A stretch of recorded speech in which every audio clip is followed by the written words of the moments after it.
नमस्कार, मी सतीश शेवडे। आज पुन्हा एकदा तुमच्या भेटीला आलो आहे आणि आज अशा एका व्यक्तिमत्वाला घेऊन आलो आहे की ज्या व्यक्तीमुळे अनेक लोकांच्या आयुष्यामध्ये आध्यात्मिक लेवलवरती, त्याच्या शारीरिक लेवलवरती म्हणा किंवा मानसिक लेवलवरती त्यांचं आरोग्य सुधारण्याकरता खूप फायदा झालेला आहे। ते म्हणजे आहेत आपले डॉक्टर गणेश कदम। सर, तुमचं स्वागत आहे आमच्या या मुलाखतीमध्ये।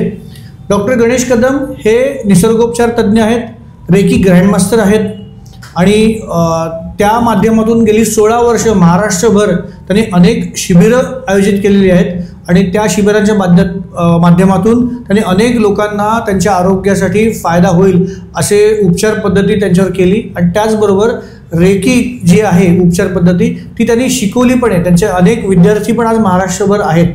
तर आज आपण जाणून घेऊया की रेकी ही नक्की काय उपचार पद्धती आहे, त्याची काय ओळख आहे आणि त्याचे आपल्या आयुष्यामध्ये काय फरक असतात, काय पडू शकतात ते शिकल्यामुळे। तर डॉक्टर सर, तुम्हाला पहिला मला प्रश्न असा विचारायचा आहे की मुळात तुमचं जे शिक्षण आहे आणि तुमचा व्यवसाय आहे त्याचबरोबर तुम्ही आज डॉक्टर गणेश कदम म्हणून ओळखले जाता, रेकी ग्रँडमास्टर। तर तुम्ही ह्या रेकी या उपचार पद्धतीकडे कधी वळलात, कसे वळलात, म्हणजे काही कारण होतं का त्याला काही वळण्याचं? तर ते जर आमच्या प्रेक्षकांना कळलं तर फार चांगलं होईल। नमस्कार, मी डॉक्टर गणेश कदम, निसर्गोपचार तज्ज्ञ आणि रेकी ग्रँडमास्टर।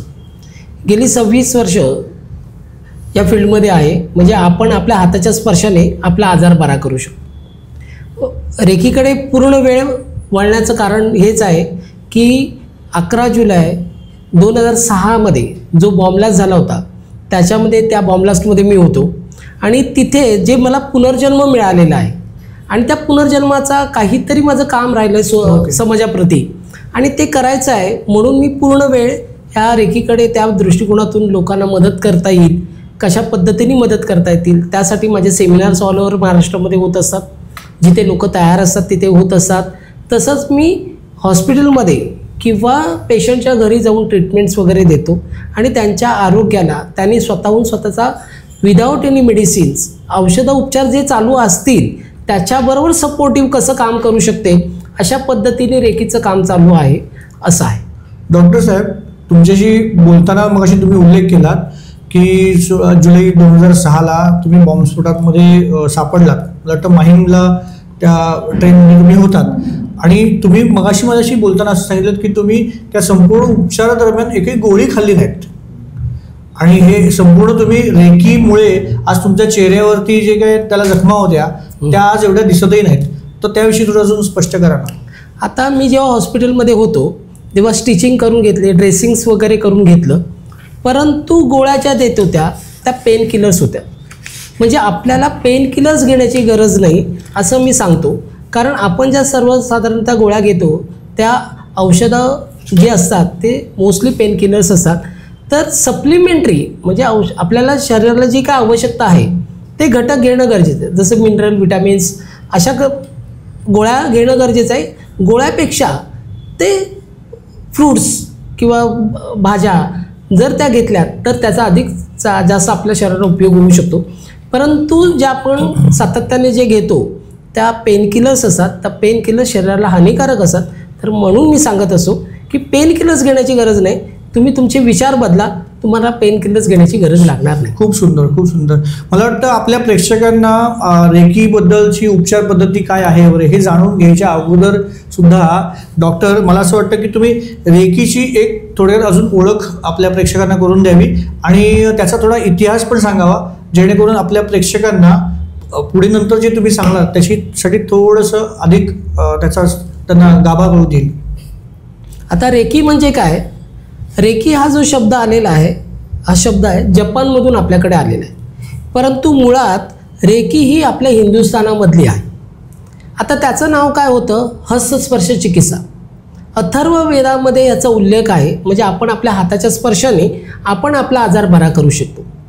परंतु आपल्याकडे कुठलेही संशोधन झालं नाही, पुढे ती आली नाही आणि जपानमध्ये पुन्हा संशोधन केलं गेलं आणि ती पुन्हा आपल्याकडे आली आणि तिचं नाव रेकी असं आहे। आता रेकी म्हणजे काय? रे म्हणजे वैश्विक एनर्जी आणि की म्हणजे प्राणशक्ती। म्हणजे वैश्विक एनर्जी आपल्या शरीरामध्ये घेऊन त्याचा आपण आपल्या हाताद्वारे एनर्जी देतो किंवा घेतो, त्याला रेकी असं म्हटलेलं आहे. आता ही जेव्हा आपण रेकी घेतो त्याच्यामागे सायन्स आहे. जेव्हा मी असं बोलतो की मी हात ठेवतो आहे माझ्या शरीरावर, तर मला काय जाणवतं, ते चुंबकासारखं जाणवतं, लोहचुंबकासारखं जाणवतं, मॅग्नेट एनर्जीसारखं. तुम्ही जर असं बघितलात, सगळी बोटं एकत्र करून असं पुढे मागे केलात, डोळे बंद केलात, तर तुम्हाला असं जाणवेल काहीतरी स्पंदन आहेत, व्हायब्रेशन्स आहेत आणि लोहचुंबकासारखं साधारणतः जाणवतं.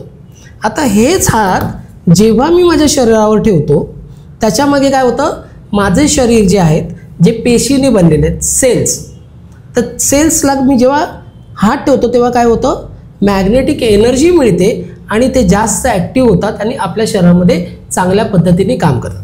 म्हणजे रेकी साधी सोपी म्हणजे काय, आपण आपले हात आपल्या शरीरावर ठेवून आपण आपल्या शरीराला सजेस्ट करतो, सेलला ॲक्टिवेट करतो आणि ते आपल्या शरीरामध्ये आपलं जे काही इम्बॅलन्स आहे तो बॅलन्स करायला मदत करतो. खूप चांगलं सर, तुम्ही खूप छान रेकीबद्दलची थोडक्यात इतिहास आणि ओळख सांगितली. मला याच्यात अजून पुढे जाऊन असं म्हणायचं आहे की रेकीबद्दलचे ना बरेच समज गैरसमज आहेत. तर मला वाटतं प्रेक्षकांना हे जाणून घ्यायला आवडेल तुमच्याकडनं की रेकीमध्ये ना समज तर चांगलेच असतात, पण गैरसमज जे असतात ना, त्या गैरसमजांवरती नीट जर तुम्ही स्पष्टीकरण दिलं तर त्यांचे ते गैरसमज दूर होतील आणखीन, आणि ते ज्यांना आवड आहे ह्या क्षेत्राबद्दलची तर असे सगळी लोक तुमच्या रेकीकडे वळू शकतात आणखीन. तर थोडं स्पष्टीकरण देशात. आता मुख्य गैरसमज म्हणजे काय, ही एकाच धर्माची आहे का, तर तसं नाही. तर ही काय युनिव्हर्सल एनर्जी आहे आणि ती आपण घेतो. म्हणजे ह्याच्यात धर्मबंधन वगैरे काही नाही, जातपात नाही, धर्मबंधन नाही. आपल्या वयाच्या जेव्हा ही जन्माला आपण येतो ना तेव्हापासून ही एनर्जी आपल्याबरोबर आहे, बरोबर. म्हणजे ही तुम्ही केव्हाही करू शकता, त्याला वयाचं बंधन नाही. मी जे सेमिनार्स घेतो, शिकवतो, शिबिरं घेतो, त्याच्यामध्ये एनर्जी तुमच्याकडे आहे ऑलरेडी. मी काय शिकवतो, त्याचा उपयोग तुमच्या दैनंदिन जीवनामध्ये केल्यावर त्याचा तुम्हाला उपयोग कसा होऊ शकतो आणि तुम्ही तुमचे प्रॉब्लेम कसे सॉल्व करू शकता ह्याच्यावर आपण सांगतो. एनर्जी देत नाही, ही एनर्जी बाय बर्थ तुमच्याकडेच असते. आपण काय सांगतो, ह्याचा उपयोग डे टू डे लाईफमध्ये कसा करता येतो. म्हणून मी माझ्या पुस्तकाचं नाव असं ठेवलेलं आहे, रेकी यशस्वी जीवनाची गुरुकिल्ली. म्हणजे हे जे गुरुकिल्ली आहे ही जर तुम्हाला समजली ना तर तुम्ही एक चांगल्या पद्धतीने त्याचा उपयोग करू शकता. हे ॲज अ मॅन्युअल आहे, तुम्ही वाचून सुद्धा ह्याचा जरी उपयोग केलात ना तरी ते तुमच्यासाठी उपयोगी ठरू शकतं. डॉक्टर गणेश कदम यांचं हे पुस्तक आधीपासूनच प्रकाशित आहे. तुम्हाला वेगवेगळ्या जे पुस्तकं मिळतात त्या दुकानांमध्येही तुम्हाला पुस्तक मिळेल. रेकी यशस्वी जीवनाची गुरुकिल्ली, डॉक्टर गणेश कदम यांच्या नावाचे ही 2 मला वाटतं तुमच्या आवृत्त्या आतापर्यंत प्रसिद्ध झालेल्या आहेत. खूप चांगली गोष्ट आहे, अभिनंदनास्पद ही गोष्ट आहे. डॉक्टर, मला अजून एक तुम्हाला विचारायचं आहे ह्याच्यामध्येच. डॉक्टर साहेब, तुमच्याकडनं आत्ताच कळलं की रेकीबद्दलचे जे गैरसमज आहे त्याच्यावर तुम्ही थोडं स्पष्टीकरण दिलं, पण अजून एक त्याच्याबद्दलचा गैरसमज असा ऐकण्यात येतो की रेकी म्हणजे हिप्नॉटिझम, संमोहनशास्त्र. त्याच्यामुळे लोकांना असंही वाटतं की हे संमोहनशास्त्राचं काहीतरी करत असतील आणि त्याचा वाईट कामाकरता पण उपयोग केला जाऊ शकतो. तर त्यावर थोडं आमच्या प्रेक्षकांना स्पष्टीकरण द्यावं. आता रेकी आपण जेव्हा शिकवतो ना तेव्हा तुम्हाला प्रश्न उत्तराच्या साह्यातून संवाद साधत असतो. म्हणजे प्रत्येक वेळेला तुम्हाला काय जाणवतं, तुमचे प्रश्न काय आहेत, रेकी कुठून आली, कशी आली, काय आली हे विचारतो आणि त्याद्वारे शिकवतो. संमोहन म्हणजे काय, तुम्हाला काही ॲक्शन रिॲक्शन्स का द्यायचे नसतं, फक्त तुम्हाला सांगायचं असतं. म्हणजे सांगितलं जातं आणि ते तुम्ही फक्त ऐकत जाता आणि ते घेत. पण सेमिनारमध्ये काय होतं की आपण प्रत्यक्षात तुम्हाला कळलं का, समजलं का, तुम्हाला काही प्रश्न आहेत का असं सांगितलं जातं. म्हणजे संमोहन ह्याच्याचा दुरान्वयही संबंध नाही. आता तर दुसरं आपण काय बोलतो की जादूटोणा किंवा आपण बोलतो काही वेगळ्या पद्धतीचा वाईट कामासाठी उपयोग करू शकतो का, तर तसं अजिबात नाही. रेकी फक्त आणि फक्त चांगल्या कामासाठी त्याचा उपयोग करू शकतो. जर त्याचा वाईट कामासाठी उपयोग केला तर ती पुन्हा बूमरँग होऊन तुमच्याकडे परत येण्याची शक्यता असते. म्हणून आम्ही विद्यार्थ्यांना प्रत्येक वेळा हेच सांगतो फक्त आणि फक्त चांगल्या कामासाठीच त्याचा उपयोग करावा. कुठूनही चुकूनही वाईट कामासाठी उपयोग करू नका, कारण त्याच्यानंतर ती परत तुमच्याकडे वाईट एनर्जी येण्याची शक्यता असते. पण नक्की हा रेकीचा गाभा नक्की काय आहे? आता रेकीचा गाभा म्हणजे काय आहे, जे आपल्याकडेच आहे ना त्याचा उपयोग करणं. आपण काय करतोय, निसर्गाकडे वळा. हे जे आपण सातत्याने सांगतो, आता औषधं खूप झाली आहेत, आता आपल्याला निसर्गाकडे वळायला पाहिजे. जे आहे आपल्याकडे त्याचा उपयोग करून आपण त्याचा आपल्यासाठी पूर्णपणे कसा उपयोग करून घेऊ शकतो त्या पद्धतीने आपण त्याच्याकडे बघणं गरजेचं आहे. म्हणून निसर्गाकडे वळा. म्हणून कोणतीही औषधं जर गरज असेल तरच घ्या, किंवा औषधाचा जो उपयोग आहे तो कमी करा. आणि ह्याचा जर सातत्याने आपले 2 हात बरोबर असेल आणि तेच आपल्या शरीरावर फक्त ठेवायचे आहेत, आपल्याला जेव्हा वेळ असेल तेव्हा तुम्ही ठेवून तुम्ही तुमच्या शरीराचा जे प्रॉब्लेम्स आहेत ते सॉल्व्ह करू शकता. ओके, मला एक अजून प्रश्न आला माझ्या मनामध्ये, तर मला वाटतं की तो प्रेक्षकांना पण पडला असेल, की तो आपण आता डॉक्टरांना विचारूया की निसर्गोपचार आणि रेकी हे 2 वेगवेगळे आहेत का हे एकच आहेत, का या दोन्हीची एकत्र सांगड घालून आपल्याला त्याचा उपयोग करता येतो? आता निसर्गोपचार पद्धतीमध्ये काय आहे, acupressure, magnet, yoga, diet, massage, पाण्याचे उपचार, गव्हाचे उपचार, सूर्याचे उपचार, मातीचे उपचार, म्हणजे अशा वेगवेगळ्या पद्धतीद्वारे उपचार करण्याची ही पद्धती आहे. ह्याच्यामध्ये रेकी हिलिंगसुद्धा येते. परंतु रेकी हिलिंग काय करते, ह्याच्यातले कुठलेही दुष्परिणाम नाही आहेत. म्हणजे कोणीही सहज करू शकतो. म्हणजे शिकायला पाहिजे किंवा त्याला नॉलेज असलं पाहिजे. म्हणजे तो माझा जर स्टुडंट असेल, अरे त्याला नॉलेज असलं पाहिजे अशी काही गरज नाही. तो शिकलेला नसला तरी तो शिकू शकतो. आपले हात आपल्या शरीरावर ठेवायचं एवढं जरी त्याला कळलं आणि बेसिक माहिती मिळाली तर कुठल्याही वयाचा 8 वर्षापासून 80 वर्ष वयाचा माणूस शिकलेला आहे. आणि माझ्याकडे लेटेस्ट मी म्हणतो संगमेश्वरला 84 इयर्सचे व्यक्ती शिकलेले आहेत. म्हणजे त्यांना असं वाटलं की अरे मी खूप उशीर झाला, मी खूप अगोदर जर शिकलो असतो ना तर त्याचा मला खूप उपयोग करता आला असता, असं त्यांचा हे आहे. तुमच्या बोलण्यात आता मला एक जाणवतं, म्हणजे तो अजून एक प्रश्न लोकांना कधी येत असेल मनात, की रेकी हे कोणत्या वयापासून शिकायला पाहिजे? बाकी जास्तीत जास्त मोठे असताना शिकतात काय ठीक आहे, पण लहान मुलांनी शिकून त्यांना त्यांचा उपयोग होईल का? लहान मुलं शिकली पाहिजे का? तर ते पण सांगा, कारण त्यांचं तेवढं मन किंवा त्यांचा जीवनाचा अनुभव तेवढा प्रगल्भ नसतो. तर कोणत्या वयापासून ही रेकी शिकली पाहिजे? आता वयाच्या 8 वर्षापर्यंतसून मुलं सज्ञान होतात. आणि आत्ता चिकित्सक बुद्धी ही वयाच्या 5व्या वर्षापासून स्टार्ट होते मुलांमध्ये. म्हणजे हे म्हणजे काय जर त्यांची उत्तरं त्यांना स्पेसिफिक करून सांगितली नाहीत तर ते कुठेतरी भरकटत जातात. मग आत्ता आपण सर्वसाधारण असं बघतो की वयाच्या 8व्या वर्षापासून त्याला जर समजलं तर त्याच्या अभ्यासासाठी, कॉन्फिडन्स, कॉन्सन्ट्रेशनसाठी उपयोग होतो.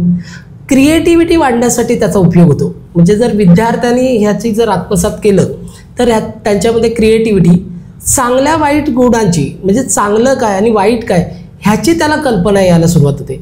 म्हणजे पालक जे आपल्याबरोबर बोलतात किंवा ओरडतात किंवा त्याच्यामागची काय कारणं असू शकतात, रेकीमध्ये आल्यानंतर त्याला कळतं की नाही ते ओरडतात त्याच्यामागचं काहीतरी प्रेम आहे आणि हे त्याला कळायला लागतं. त्याच्यासाठी स्टुडंटनी तर नक्की शिकावं.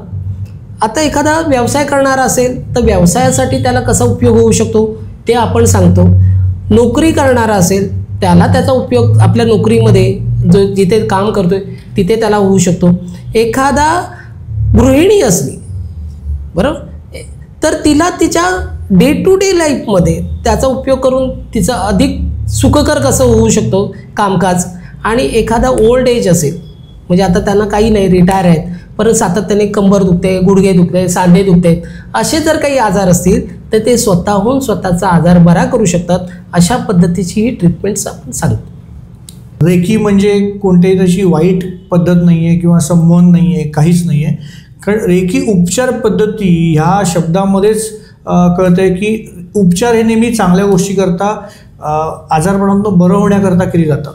बरोबर आहे. ओके, त्यामुळे मला वाटतं हा गैरसमज आता प्रेक्षकांचा दूर झाला असेल. आपण पुढच्या प्रश्नाकडे वळूया.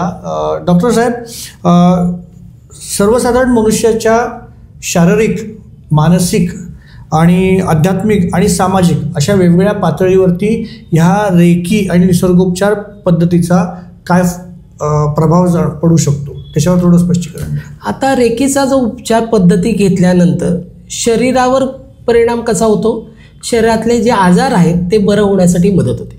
खूप जुनाट आजार असेल तर ते बरं होण्यासाठी मदत होते. आता मानसिक लेवलवर म्हणजे काय की मला एखाद्या गोष्टीची भीती वाटते, तर ती भीती काढून टाकण्यासाठी मानसिक लेवलवर ही रेकीचा काम करते. हे सातत्याने खूप वर्षापासून मला एका गोष्टीची भीती वाटते, तर ते निघण्यासाठी रेकीचा आपण उपचार पद्धती घेतल्यानंतर किंवा शिकल्यानंतर तुमची मानसिक लेवलवर सुद्धा आजार बरं होण्याची शक्यता. आता मानसिक लेवलवर म्हणजे काय, आता जिथे औषधं काम करत नाही ना, म्हणजे तो म्हणजे विचारांचा आजार. मग विचारांवर काम करण्यासाठी त्याच्यावर जर तुम्ही उपचार केलेत, आपला विचार कसे असले पाहिजे, तर ते मानसिक लेवलवर. आता ज्याची आध्यात्मिक ज्या गोष्टीकडे तो माणूस जात असेल, तर रेकीच्या साह्याने शारीरिक सुदृढ झाला, मानसिक एकदम स्ट्रॉंग झाला की त्याची आध्यात्मिक प्रगती होण्यासाठी रेकी खूपशी उपयोगी करते. रेकीचा उपयोग आध्यात्मिक झाल्यानंतर नंतरचा भाग येतो सोशल, सामाजिक. म्हणजे समाजामध्ये उठण्या बसण्यामध्ये त्याला कशा पद्धतीने हा रेकी उपयोग करू शकतो हे आपण सगळं आपल्या रेकीच्या सेमिनार्समध्ये सांगत असतो.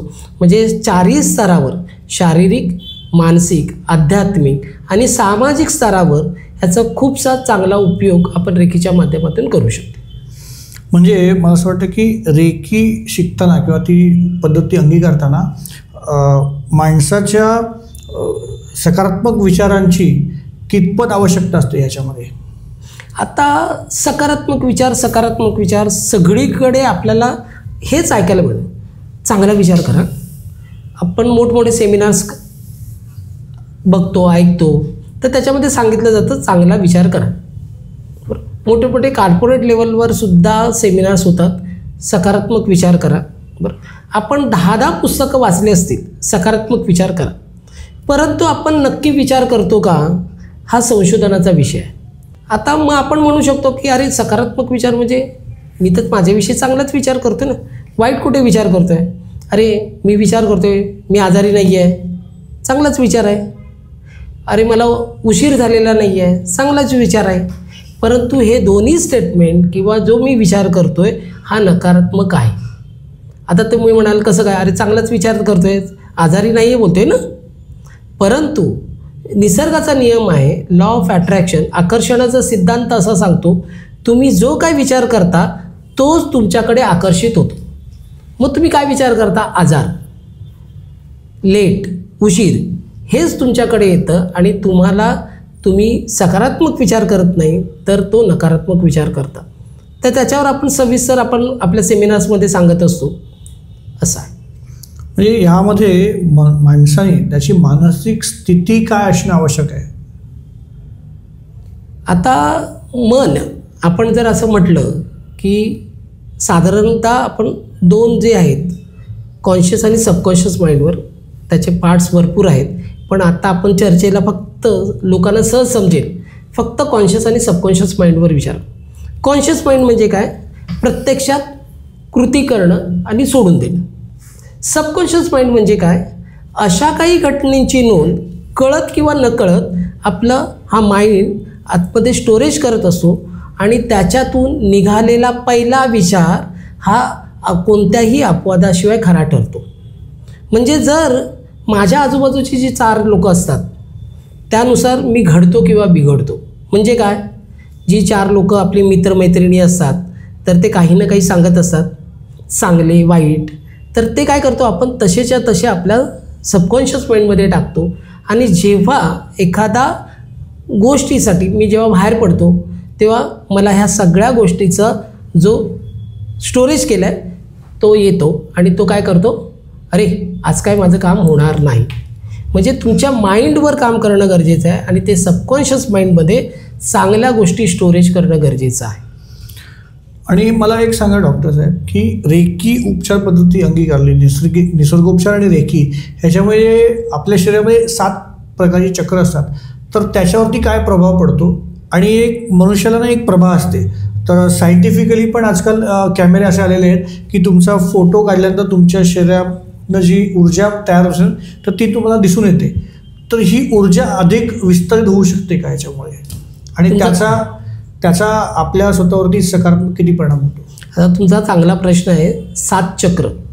आता आपल्या अध्यात्मामध्ये ना 7 चक्र आपण अभ्यासाच्या दृष्टिकोनातून बघतो. काही ठिकाणी ते 8 सांगितलेले आहे, काही ठिकाणी ती 9 सांगितलेले आहे. पण आम्ही रेकीमध्ये शिकवताना फक्त काय सांगतो, 7 चक्र आहेत, त्याच्यावर जर तुम्ही कॉन्सन्ट्रेशन्स केलात आणि त्याच्यातमध्ये बॅलन्स इम्बॅलन्स साधलात तर तुमचे शरीरातले आजार बरं होण्यासाठी मदत होते. अध्यात्म सांगतं की तुमचं जे चक्र आहेत ना ते बॅलन्स करणं गरजेचं आहे. सायन्स असं सांगतं आपल्या शरीरामध्ये ज्या ग्रंथी आहेत, पिट्युटरी, पिनेल, थायमस, थायरॉइडच्या ज्या ग्रंथी आहेत त्याच्यामध्ये बॅलन्स असेल तर तुम्हाला आजार होत नाही.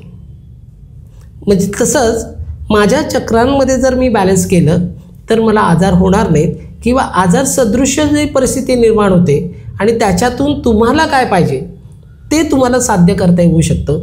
आणि संपूर्ण चक्रांवर अध्यात्म आणि सायंटिफिक दृष्टिकोनातून जर तुम्ही समजून घेतलं रेकी म्हणजे, तर तुम्हाला ते जास्त अधिक समज.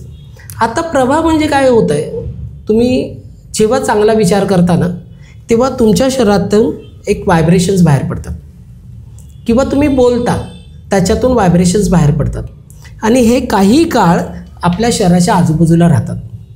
आता हे काय काम करतात, जेव्हा तुमच्या शरीराच्या आजूबाजूला राहतात तेव्हा ते तुम्हाला प्रोटेक्शन्स करतात, म्हणजे प्रोटेक्शन कवच तयार करतात, आणि ते तुमच्याकडे एखादी कुठलीही नकारात्मक एनर्जी येत असेल तर त्याच्यासाठी ते रोखून धरतात. म्हणजे तुम्ही जर स्ट्रॉंग असाल, आपण म्हणतो ना कवच आहे, तर कोणताही नकारात्मक विचार माझ्याजवळ आला तो परत पाठवण्याची क्षमता तुमच्याकडे आहे. म्हणून तुम्ही विचार स्ट्रॉंग करा, सकारात्मक विचार करा, हे मी सातत्याने सांगत असतो. आणि माइंड तुमचे कॉन्शियस माइंडमध्ये, सबकॉन्शियस माइंडमध्ये अशा चांगल्या गोष्टीचं स्टोरेज करा. मला वाटतं प्रेक्षकांना हे आत्तापर्यंतच्या या मुलाखतीतनं कळलं असेलच की निसर्गोपचार पद्धती आणि रेकी, तर ह्याच्याबद्दलचे गैरसमज तर तुमचे दूर झाले असतीलच, पण तुमचं शारीरिक, आध्यात्मिक, सामाजिक पातळीवर जर तुम्हाला तुमचं व्यक्तिमत्व आणखीन चांगल्या तऱ्हेने, सकारात्मक तऱ्हेने उंचीवर एका आणायचं असेल तर रेकी ह्या उपचार पद्धतीचा नक्की तुम्हाला चांगल्यापैकी फायदा होऊ शकतो. रेकी कोण शिकू शकतो, आणि ही रेकी शिकण्याकरता डॉक्टर साहेब तुम्ही प्रेक्षकांना सांगा की किती वेळ लागू शकतो, आणि त्यासाठी किती म्हणून आपण जसं एखादा गायक रियाज करून तो एक खूप चांगला गायक बनतो, तसं रेकी उपचार पद्धती शिकल्यानंतर त्याची किती प्रॅक्टिस केल्यानंतर, जसं तुम्ही आज ग्रँडमास्टर म्हणून आहात आणि लोकांना शिकवताय, तर त्या पातळीपर्यंत येण्यासाठी किती वेळ लागू शकतो? आता रेकीचे लेवल जे बनवलेले आहेत, म्हणजे जसं पहिली दुसरी आपण शिकतो तसं याच्यामध्ये सुद्धा बेसिक फर्स्ट डिग्री की ती साधारणतः ऑनलाईन ऑफलाईन शिकू शकता. कमीत कमी 4 तासापेक्षा जास्त किंवा 10 तास 8 तास जेवढा तुमच्याकडे वेळ असेल त्या पद्धतीने रेकीची फर्स्ट लेवल ही शिकू शकता. त्याच्यामध्ये रेकी म्हणजे काय, रेकीचा इतिहास म्हणजे काय, रेकी स्वतःला कसं घ्यायचं, दुसऱ्यांना कसं द्यायचं, एखादं मेडिटेशन्स अशा पद्धतीचं, आणि तुमचे प्रश्न उत्तरं जे काय असतील त्याचं पूर्णपणे रेकीच्या फर्स्ट लेवलमध्ये शिकवलं जातं. आता रेकी फर्स्ट लेवल शिकल्यानंतर तुम्हाला 21 दिवस पूर्णपणे प्रत्यक्षात प्रॅक्टिस करणं गरजेचं असतं. आता ही प्रॅक्टिस केल्यानंतर काय होतं, तुम्हाला ती शरीरामध्ये पूर्ण सेटल व्हायला मदत होते, आणि त्याच्यानंतर जर सेकंड लेवलचं असेल तर तुम्ही ती शिकू शकता. म्हणजे गॅप हा 21 दिवसापेक्षा जास्त असणं गरजेचं आहे. सेकंड लेवलमध्ये काय तुम्हाला शिकवलं जातं की आपण दूरस्थ उपचार पद्धती, म्हणजे मी आता इथे बसलेलो आहे आणि माझा एखादा नातेवाईक एका अमेरिकेमध्ये आहे, त्यालासुद्धा मी इथून रेकी देऊ शकतो दूरस्थ उपचार पद्धतीने. तर त्याच्यासाठी ती सेकंड लेवल तुमच्या मानसिक लेवलवर काम करते. ओके.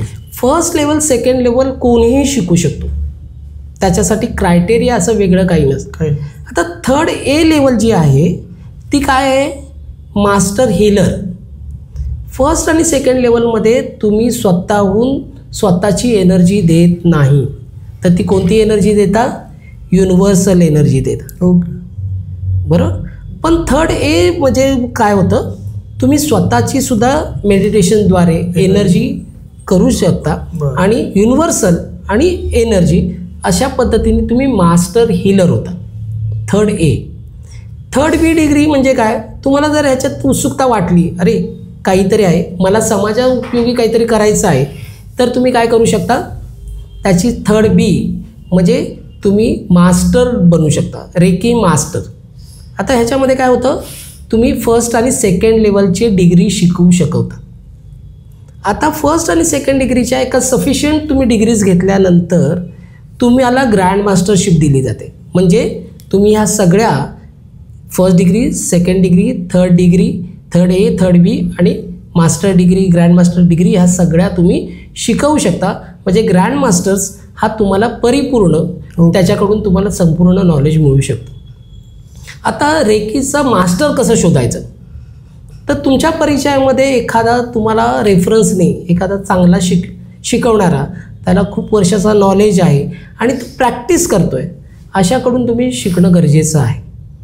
त्याचं आपण म्हणतो तो किती फीज घेतो आहे किंवा किती वेळ देतो आहे, तुम्हाला ते व्यवस्थित समजतं आहे किंवा नाही समजतं आहे, ह्या सगळ्या गोष्टीची माहिती काढून अशा योग्य ग्रँडमास्टर किंवा मास्टर्सकडून तुम्ही शिकण्याची गरज आहे. मला वाटतं आपल्या प्रेक्षकांना आता निसर्गोपचार पद्धती, रेकी उपचार पद्धती याची बऱ्यापैकी त्यांच्या प्रश्नांची उत्तरं या मुलाखतीतून मिळालेलीच आहेत. आणि त्याचबरोबर तुम्ही जर बघत असाल तर ही जी आपली मुलाखत संपूर्ण चालू आहे त्याच्या मध्ये डॉक्टर गणेश कदम यांचा फोन नंबर तिथे मध्ये येतो आहे आणि आताही तुमच्या स्क्रीनवरती हा फोन नंबर दिसतो आहे. तर तुम्ही डॉक्टर गणेश कदम यांना या फोनवर संपर्क साधू शकता आणि तुम्हाला जर रेकी शिकायची असेल तर त्यांनाशी संपर्क नक्कीच त्यांच्याशी साधा. म्हणजे तुम्ही कुठे राहता आणि काय, त्याप्रमाणे ते महाराष्ट्रभर फिरत असतात, तर त्याची माहिती ते तुम्हाला नक्कीच फोनवरनं देतील.